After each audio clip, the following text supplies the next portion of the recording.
Hamdan wa syukran lillah salatan wa salaman ala rasulillah amma ba'du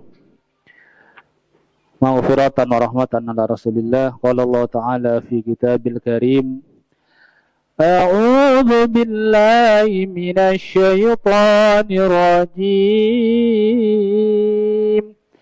bismillahirrahmanirrahim يا أيها الذين آمنوا لا تقربوا الصلاة وأنتم سكارى حتى تعلمون ما تقولون ولا جنبا إلا عابر سبيل حتى تغتسلوا إلى آخر الآية. Qala al-musannif rahimahullah ta'ala wa nafa'ana bihi fi ulumihi fid dharaini amin.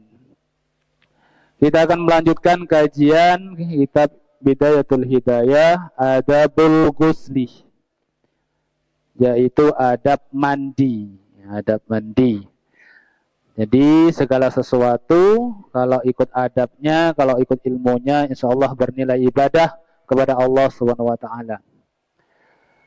Fa idza asabatka janabah, maka ketika sedang junub, min ihtilamin aw wiqa'in, baik itu karena mimpi basah atau karena senggama hubungan suami istri, fahmilil ina'i ilal mughtasili, maka ambillah bejana ke kamar mandi.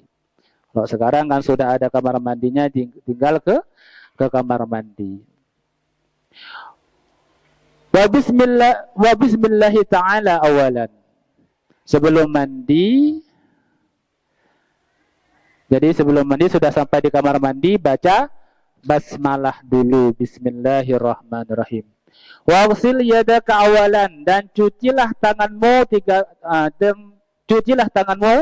terlebih dahulu salasan 3 kali. Nah, baca basmalah, cuci tangan.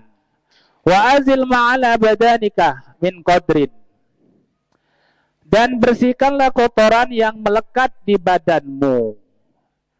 Apa saja? Banyak kotoran-kotoran yang menempel, baik itu setelah hubungan suami istri ataupun kalau memang mandi-mandi biasa. Semua kotoran yang melekat pada badan kita hendaknya dibersihkan terlebih dahulu. Wa tawaddu'a kama sabaqa wudu'aka lis-shalah. Lalu kemudian kita berwudu sebagaimana kita wudu sebelum salat. Jadi sebelum mandi itu wudu dulu. Sunnahnya wudu dulu. Adabnya.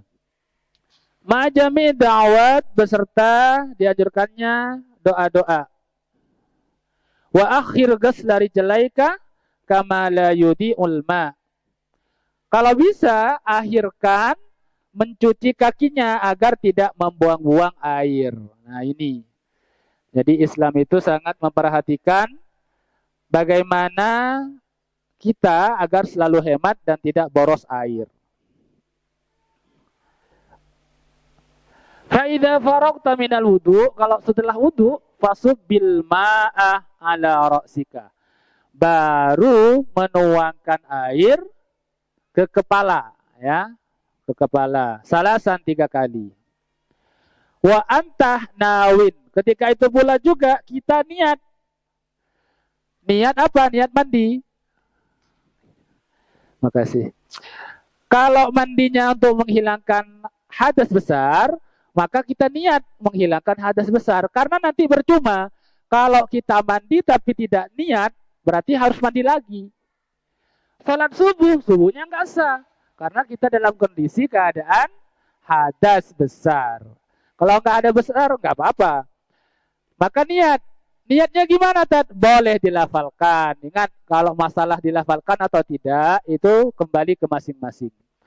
Kata ulama, innal kalama la fi fuadi wa innama ju'ilal lisani 'alal fuadi dalila. Sebenarnya perkataan itu ada di dalam hati. Namun lisan itu hanyalah sebagai speaker, pembuktian bahwa kita betul-betul telah membaca niat itu agar kita tidak timbul keraguan-raguan. Demikian. Hakikatnya sudah.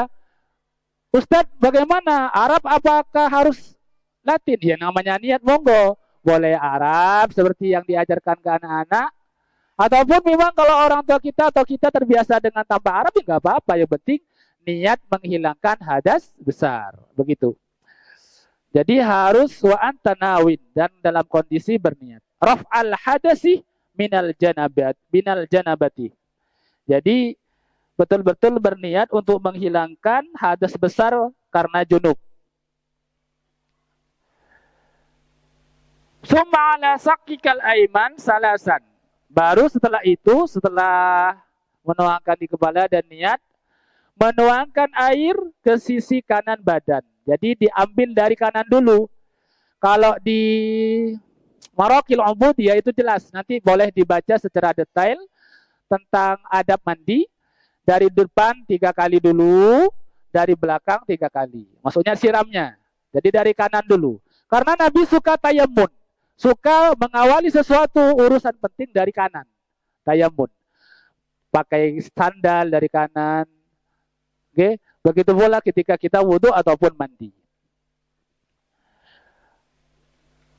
Berapa kali? Salasan 3 kali. Summa alal aisari, kalau sudah yang kanan, baru badan sebelah kiri. Dari depan 3 kali, belakang 3 kali. Salasan 3 kali.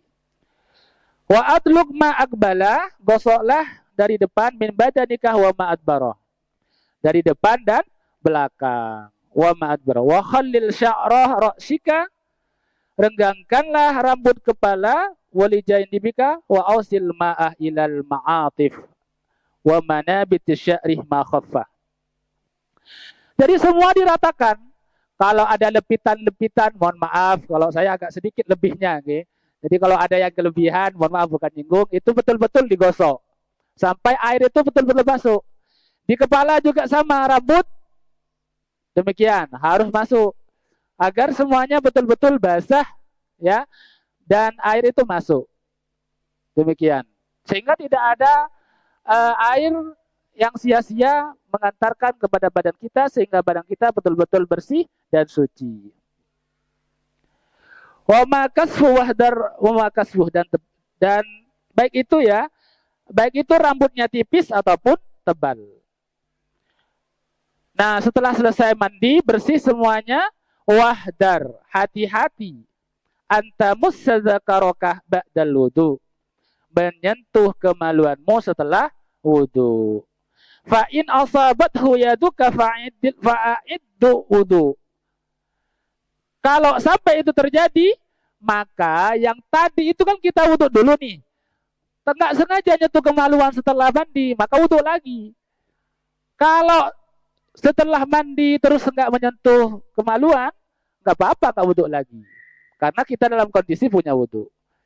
Oke, jadi sunnahnya wudu baru mandi. Demikian.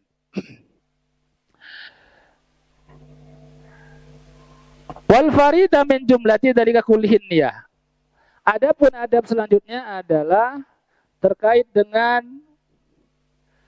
dapat disimpulkan bahwa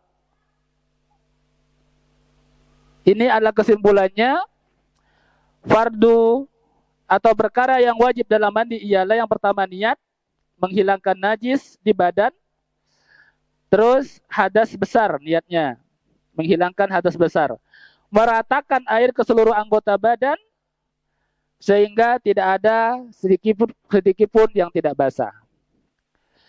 Di sini juga dilanjutkan tentang adab-adab beserta fardunya wudu karena mandi sekaligus kaitannya dengan wudu. Insya Allah sudah lengkap di awal untuk fardunya wudu.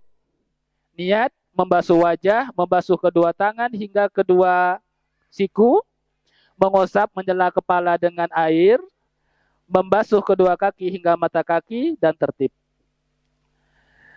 Adapun amalan-amalan dalam berwudu selain yang tersebut atau yang farduhnya di atas, maka hukumnya sunnah muakkad. Jadi demikian. Itu masalah wudu. Oke, karena tadi diterangkan bagaimana mandi sebelumnya harus wudu, maka di sini juga diterangkan tentang wajib-wajibnya wudu. Oke. Namun disayangkan apabila kita sampai meninggalkan sunnah-sunnah wudhu, di sini disampaikan juga rugi kalau sampai kita meninggalkan sunnah-sunnah wudhu. Oh, apa ini cuma wudhu, cuma sunnahnya gitu, nggak kira batal. Sayang katanya. Kenapa? Bal huwa bi asli faraidihi wa khatiran fa nawafa fal jari bil faraidi. Karena hal-hal yang sunnah-sunnah wudhu tadi sebagai pelengkap apabila ada kekurangan dalam wajibnya. Jadi demikian hadirin hadirat rahimakumullah tentang adab-adab mandi, khususnya mandi besar, dan juga dilanjutkan dengan fardu-fardunya wudhu. Allahumma inna na'udzubika min ilmin la yanfa wa qalbin la yufsha wa du'ain la yustajabu laha. Semoga materi kita bermanfaat untuk kita sehingga manakala malam ini kita mimpi basah atau melakukan hubungan suami istri, besok sudah bisa diamalkan. Oke. Semoga bermanfaat. Assalamualaikum warahmatullahi wabarakatuh.